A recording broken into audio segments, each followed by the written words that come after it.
let us talk about the user assist again. So what exactly Yes. is the user assisting? Tell me again. Yeah. So the user assessed system. So it basically judges you on your skill. Mhm. So you will get an initial, like, say 2-3 questions, and then in those questions, say for example you answer them correctly, the questions as it goes on will get harder, because your skill because again it judges you on your skill level. So if you are answering the first few questions correctly, it obviously means your skill level is a bit higher than that. So the difficulty of the questions will increase. But again, for the opposite. So say you do not get you struggle in the first few questions, the questions you get ahead will probably be a bit easier, and again match your skill level. So it's basic in it's basically like that.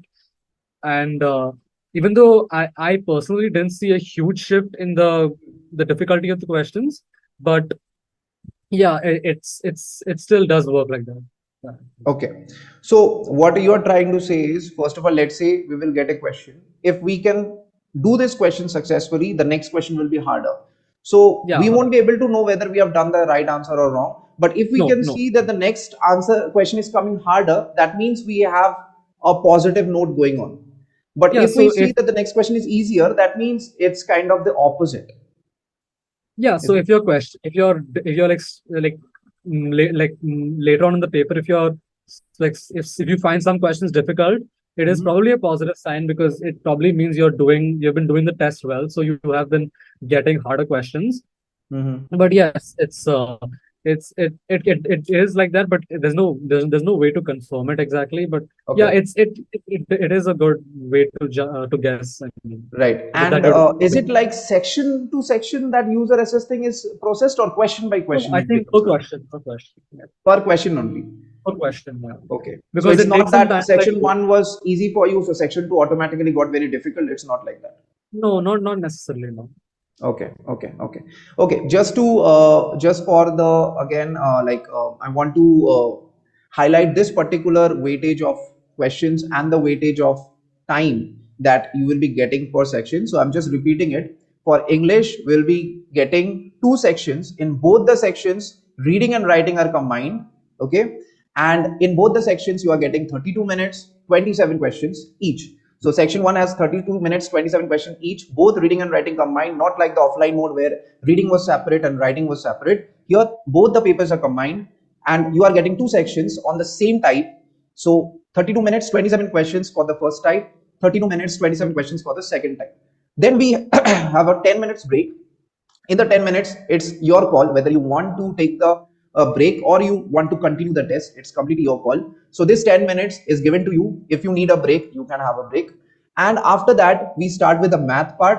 So in the math part, there is no calculator thing, unlike the offline mode where there was a no calculator section and a calculator section. So in here there is completely calculator section, and the calculator is in the screen itself as like a virtual calculator.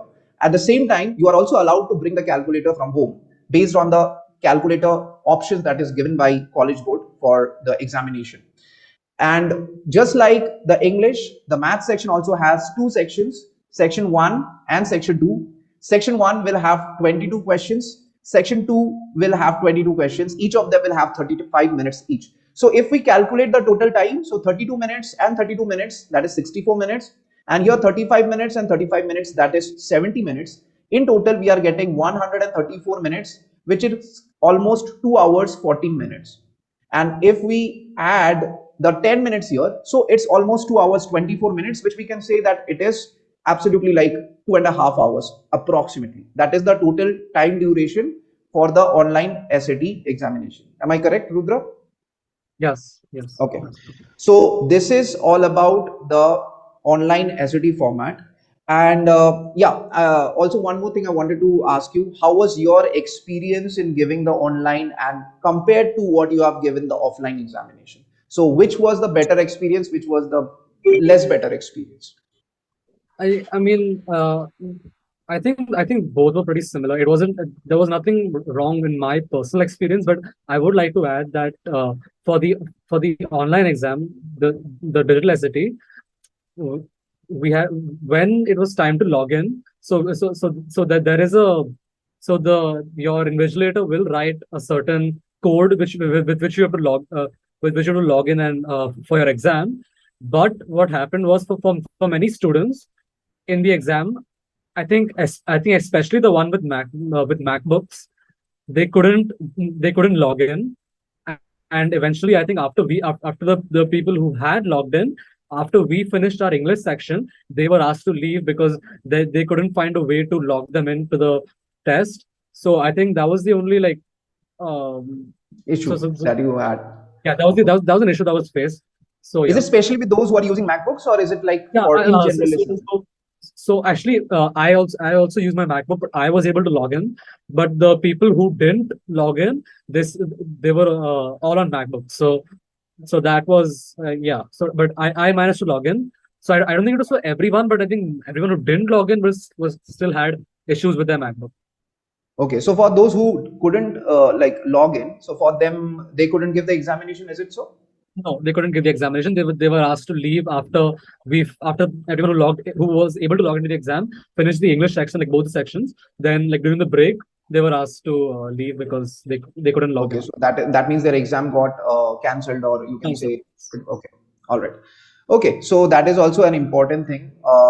Thank you for mentioning this. So the students who are going to give the SAT, they should take this under priority also.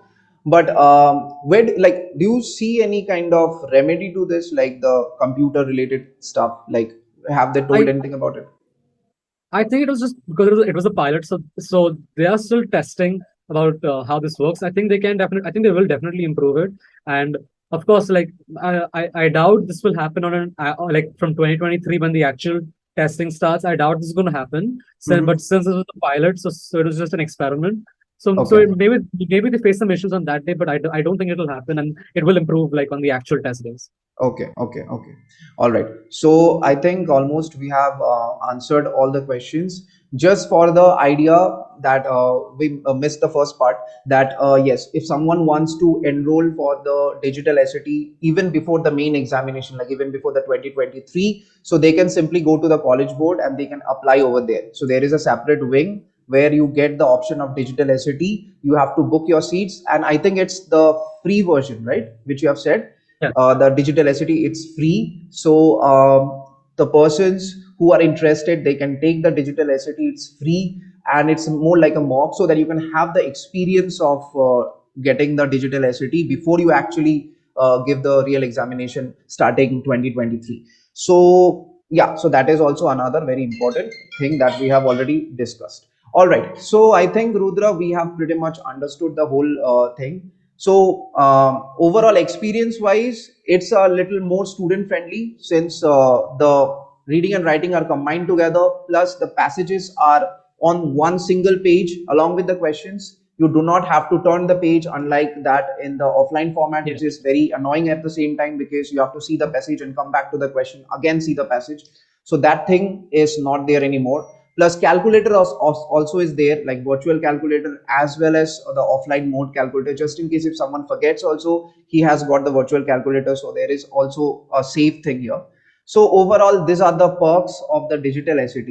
If I tell you about the disadvantage, do you find any kind of disadvantage in the digital SAT compared to the offline mode? It's just student perspective. What I'm trying to ask is, it might happen that what you find disadvantage, it might not be a disadvantage to some other student. I'm just saying from your perspective, did you find anything, yes or no? That's all. No, I personally I didn't find anything wrong with this exam.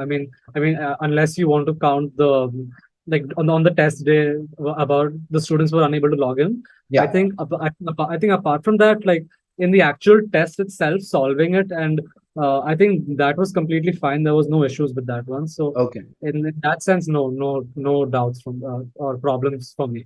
Okay. So overall, I think just with the login issue, apart from it, Yes. everything else was absolutely Yes. smooth and absolutely fine. Okay. In fact, I should say even it is better because the time has now been narrowed down. But again, Yeah. the marks is all the same. It's still Yeah. 1600, About 800, 1600. 800 on each of the domains, math and English. So marks is all the same. It's just that the format has changed. It is user assessed, where your questions will start to get difficult if you're performing well, or start to get easy if you're not performing well. So that is also a very important point in this. So overall, well, we are done with everything. So thank you, Rudra, for your valuable time. It was indeed like very informative what you have shared. So I hope that the persons who will be watching, as well as my students also, will be really benefited with this. So hope to see you again. Okay, have a good day. So we will cut the Thank call you. now. Okay, Yeah. see you then.